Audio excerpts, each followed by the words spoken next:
श्री दत्तस्तव स्तोत्रम् दत्तात्रेयं नमामितं दत्तात्रेयं नमामितं भूतप्रेत पिशाचात्या यस्य स्मरणमात्रतः दुरादेव पलायन्ते दत्तात्रेयं नमामितं यन्नामस्मरणादैन्यं पापं तापं च नश्यति भीतिग्रहार्ति दुःस्वप्नं दत्तात्रेयं नमामितं दत्रुस्फोटककुष्ठादि महामारी विशोचिका नश्यन्त्यन्येऽपि रोगाश्च दत्तात्रेयं नमामितं संगजादेशकालोत्था अपि सांक्रमिका गदाः शाम्यन्ति यत्स्मरणतो दत्तात्रेयं नमामितं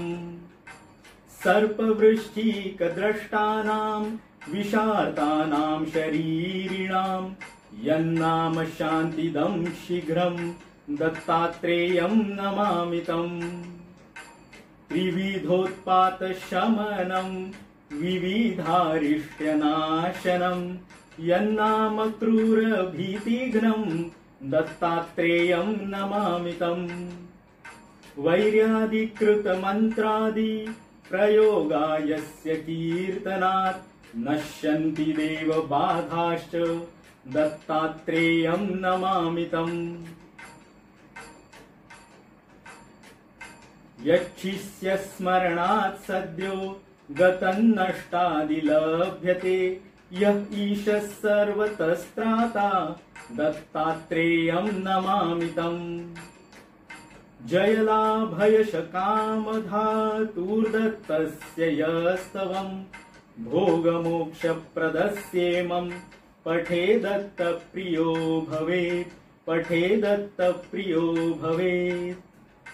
इति श्री परमहंस परिव्राजकाचार्य